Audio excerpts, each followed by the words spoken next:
Donc, pour calculer le temps % de quelque chose, ici on a un exemple avec 45% de 240, bien, on va travailler les critères suivants. On va anticiper la solution, on va utiliser différentes stratégies, on va appliquer des concepts et processus. Des fois, il peut y avoir aussi un choix de concepts et processus dans le calcul mental, mais dans ce cas-ci, le choix est assez simple, donc on n'utilise pas le critère. Après, on va interpréter la solution. Donc, tout d'abord, le temps % de quelque chose, bien, il faut savoir que dans le fond, ce qu'on veut, c'est 45 sur 100, parce que 45%, c'est 45%. On veut savoir ça correspond à quoi sur 240. Donc, c'est ça qu'on se pose comme question. C'est ça le 45% de. On peut se faire une petite image mentale de, par exemple, une pointe, en fait, une pizza, une tarte. On sait que 50%, c'est la moitié. Donc, 45%, c'est un peu moins. Donc, ça peut être un repère visuel. Fait qu'admettons, tout ça, c'est mon 100%. Donc, tout ça, dans ce cas-ci, ce serait mon 240. Ça serait quelle partie de 240, celle-là? Évidemment, avec des angles et des cercles, c'est peut-être un peu plus difficile à figurer. On pourrait avoir, par exemple, une tablette de chocolat où il y a plein de petites pépites de chocolat.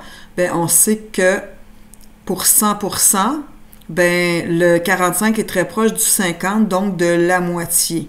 Pour nous aider à anticiper avec le 240, ben, on peut refaire le même principe.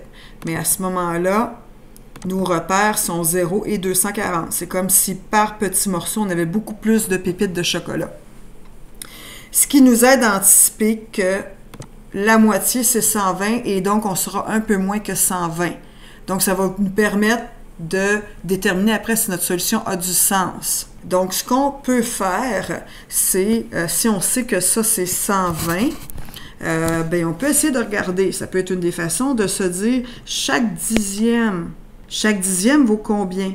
Parce que dans le fond, 10%, c'est l'équivalent de 10 sur 100, qui est l'équivalent de 1 dixième. Puis divisé par 10, c'est assez facile. Donc 240 divisé par 10, ça nous donne 24. C'est comme si on avait 24 petites pépites de chocolat ici. Donc, on pourrait juste carrément additionner toutes nos 24. Puis là, on sait que lui, le petit bout qui reste, ben c'est la moitié du 24 parce que 5%, c'est une demi de 10%. Et donc, on aurait un petit 12 ici. Puis, on pourrait toutes les additionner. Donc, on aurait un beau 48 ici, un autre 48, ce qui fait 96. On peut le voir, si on le fait mentalement, on peut se dire 50 plus 50, ça fait 100. J'enlève 2 deux fois, j'arrive à 96. 96 plus un 10, qui est 106, plus un 2, qui nous donne 108.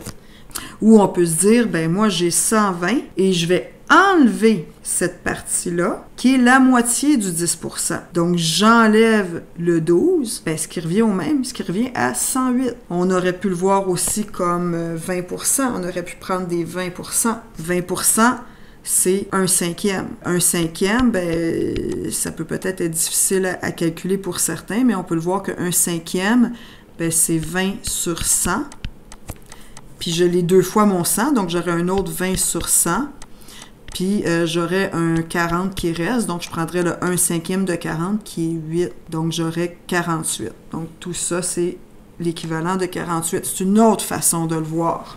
On aurait pu prendre un quart aussi, puis avoir à ce moment-là le 25%, puis il nous reste un 20. Puis, le quart, ben, c'est 60. Puis, il faudrait que je rajoute le 48, qui est mon 20%. Parce que j'ai 25% plus 20%. Et pourquoi ces nombres-là sont assez aisés à voir? C'est parce que 25%, c'est un quart et 20%, c'est un cinquième.